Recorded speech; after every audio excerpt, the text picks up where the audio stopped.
What is the story of Vice? Oh, Jesus.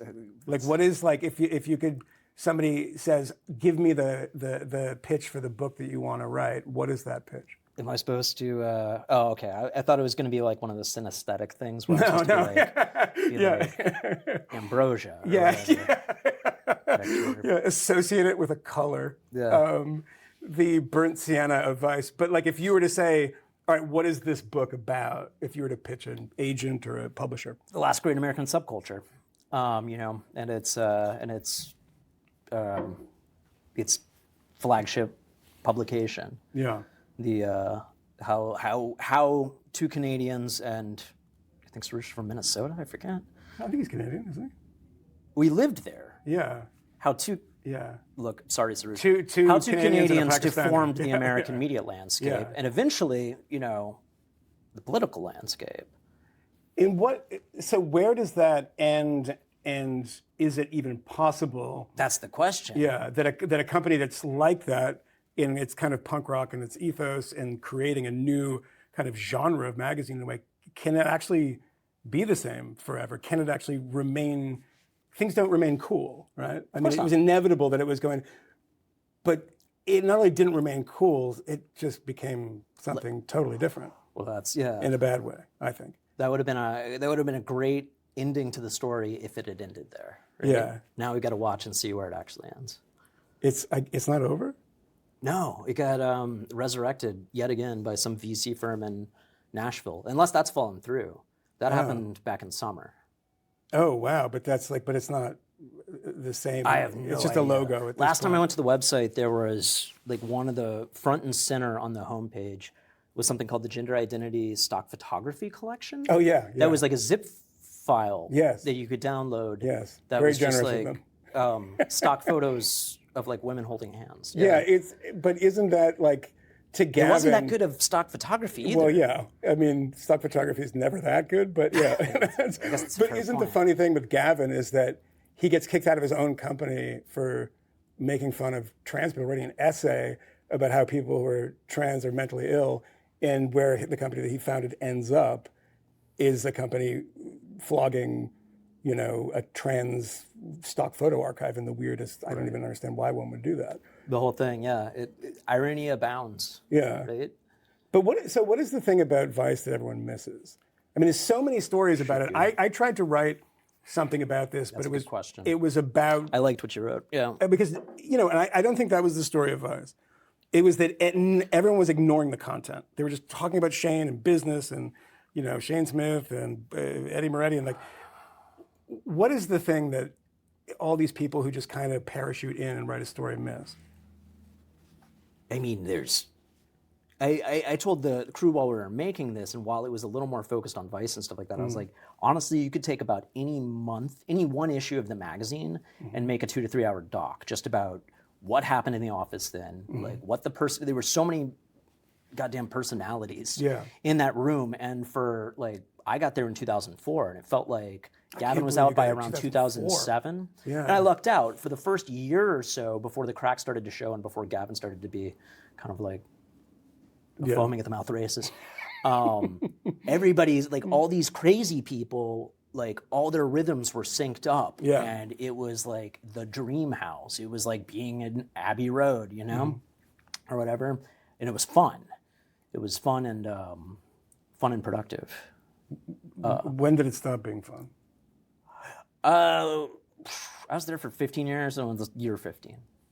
That was when I found ways to have fun, and that is the job. Like the early days in the job, Gavin and then the editor of the magazine, Jesse Pearson, helped me learn to pursue the fun in anything and pursue interest, and that was, it was like I won the lottery with that job. I only ever did stories I wanted to do, and subjects I was interested in or whatever. But it was like up until like all the J School kids, which I think was another venture capital sort of thingy or whatever. What were they called? TPC? TCP? Oh, TPS? TCP or TRP, something. I think they might make flat screen TVs, but same thing. Wow. And when you brought they made Vice TV pretty flat. They did. I'll tell you that. Good Lord. But you have this stuff that happens where someone says, we need serious people so people take us seriously. I remember that moment. We're news now. We're news now, and somebody decided like, let's just give Fareed Zakaria some money, and he'll be on the show. Like, what? Why? Yeah. Why is Fareed Zakaria on this show? And I think that was maybe the beginning of the kind of decline. I remember the first time I worked with a like young producer who had come out of like Columbia J School or something, and was good. And we worked on a piece, and she had good chops.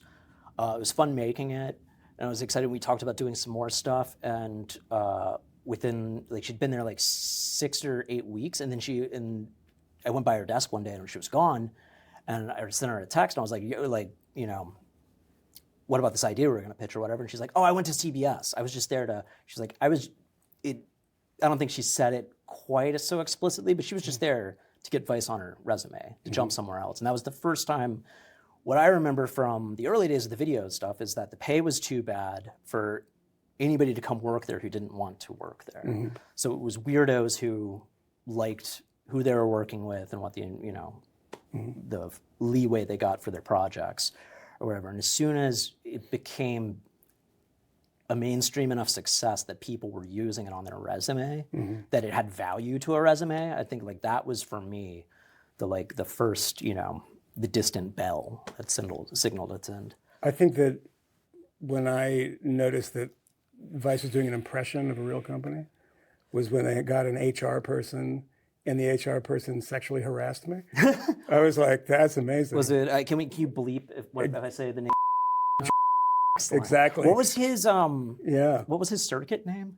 Because he was like a leatherer. He had like a something Jorge? It was something Jorge. That's it. But I didn't really understand I'd never worked at a company like this, and I didn't really understand what HR was. Right. But when I wrote about this, I mentioned it in the piece, and I said that he said something that was so horrifying and hilarious that, blah, blah. And they said, well, you got to put it what it is in. And I was like, there's literally no way.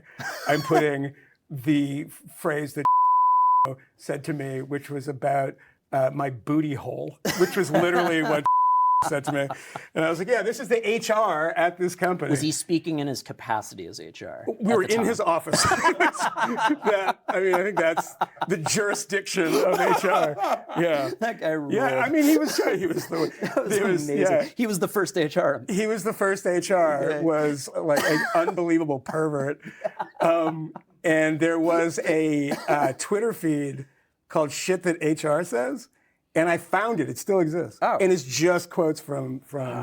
That's back when people I don't want to give us more bleeps. Yeah. But I think that that job that you got, you said it was like an amazing stroke of luck.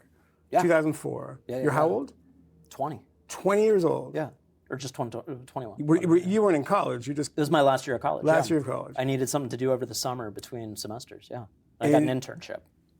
And it absolutely directionally changed everything about your life. Oh my God, yeah. I was like, I knew within a week. I was like, these guys, I loved the magazine. I thought the magazine was really funny. Yeah. Which is Gavin.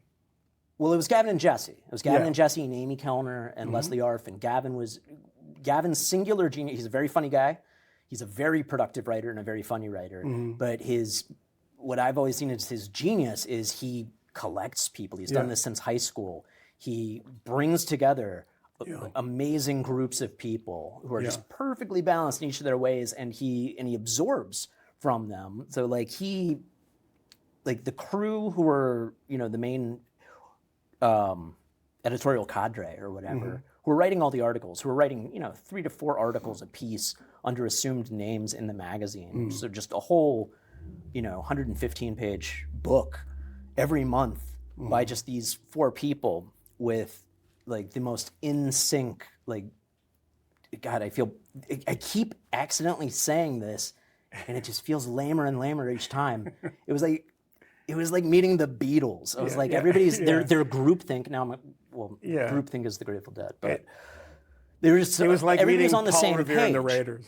Yeah, and so much of it. And if you look at Gavin's writing over time, you can see him in his writing. You can see him meet each of his friends, because you can see where he finds Leslie Arfin and her love of slang infects him. It totally changes how he writes. And she becomes quite a well-known kind of comedy writer herself, right? She was like the first person canceled off Twitter. Remember? Oh yeah, when she made a joke about Precious. Yeah, which was a really good joke. Which was a funny joke. Yeah. And she got fired from Girls, I think. Wasn't she writing? She got fired? I think she wrote fired a lot her, of the first season. I know that. Yeah. And then she was in it too. She had a cameo after the tweet incident. Really? Yeah. But so you're there in the time in which that it is like a lot of raw talent. Yeah. And people just doing, I think one of the great misunderstandings when people came in later was that, let's put everybody on camera who's not, what was the guy, Stone Phillips? With like the high cheekbones and they talk like this to camera. That's what we don't do. We get the guys, and it's like, no, that's not it at all. Right. That was not it at all. You couldn't just take a journalist who was awkward on camera and be like, yeah, that's what Vice does. Like, you got the opportunity. Like, at what point in your life did you think, like, before Vice, like, I'm going to be, like, recognized by people on the street because I'm on TV? Never. That happened. Ridiculous. Right? That would have been a ridiculous thing to think up until the point when it happened. How did you get? How did they sort of cast you for the first MTV show and then the HBO show? Well, there was a DVD first of all, right? Yeah. Before, and then internet video, and then the MTV show, and we all pitched stories for the DVD, which was going to be like a video magazine, like eight or nine stories. One came out, and I pitched this thing in South Carolina with the Black Lips, who had just signed to Vice Records and were just working on their fourth album, I think, or whatever, the big one with like Bad Kids on it and stuff. And I thought it'd be cool. They had history with the Gullah people in South Carolina. I was like, you should go do that and do a thing about the Gullah people or whatever. And nobody Shannon or Eddie was like, okay, you go do it, and you host it with the guys or whatever. And that was it. And no one had any idea what they were doing, right? Oh, Christ, no. And the whole thing fell apart, like, completely. Yeah. The guy who was supposed to show us how to make moonshine, I think it had a stroke or something while we were driving down. I drove down.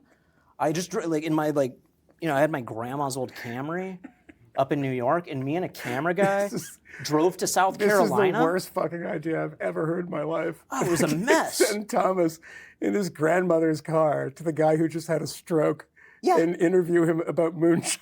Yeah, with a band. Yeah, with a band who at that point were more famous for barfing on stage than for their like music. Yeah. And I remember talking to the camera guy. It was the first time I'd ever met the guy, and he's obviously a real professional. And being like, I don't really know what I'm doing here. And he was like, oh, I get it, man. Yeah, no worries. I'm totally cool. Like, working on my own. I'm pretty autonomous. And I'm like, no. Just like, I'm sorry. I realize that sounds like something people say. Yeah. I don't know what I'm doing here. So just like, literally. Yeah. But did that piece ever come out? Yeah, of course. Yeah. It exists somewhere. It was a lot of fun. Yeah. Well, it was a great lesson in just keep the cameras rolling. Yeah. Because we just went and got into weird trouble. I mean, it turned out great. Yeah, no, that was the first piece that I was ever in. I mean, it's kind of like a series called Americana. A weird, Jesse did. Like harbinger of what's to come with a bunch of people doing this stuff on YouTube on their own. It's funny, right? Yeah. That's Vice was kind of responsible for that, right?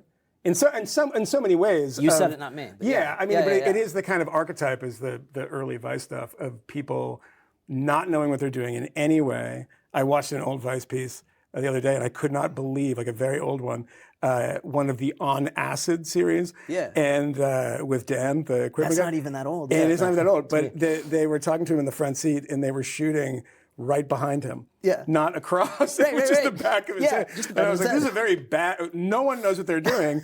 And doing drugs, I mean, you talked about this, I can't remember, getting drugs and doing drugs in the office for supposed journalistic purposes. And then there was a moment where you couldn't do that anymore. What was supposed about? Oh, yeah. Then And then you couldn't do that anymore. Okay, right? that's a good point, too. Is it like a culture change thing, too? Because like everything kind of changes around 2013, 14. That's right. Like people feel a little more sensitive about things. You look back at those old magazines.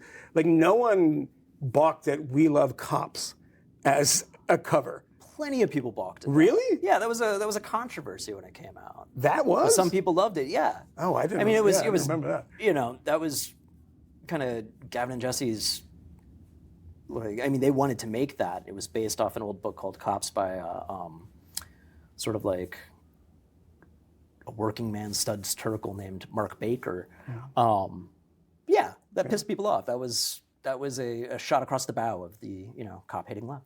Yeah, right? I guess people get annoyed by it, but there was no campaigns to like take away your advertisers. That shit wasn't. Yeah. Oh no. People were a little less.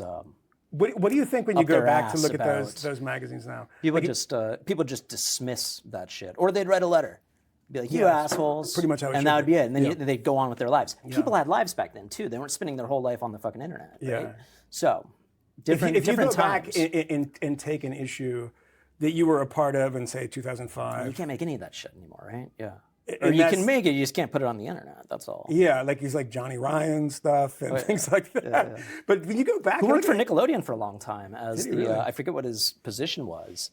But it's pretty shocking now because like we've all kind of become accustomed to what you can and cannot say. And I look at the magazine, I'm like, oh my God, there's a lot of like, when Jill Abramson, the plagiarist liar from the New York Times, wrote her book, she was like consulting old magazines as if she had discovered, Mein Kampf or something. She's like, they had this article and that. I couldn't believe it.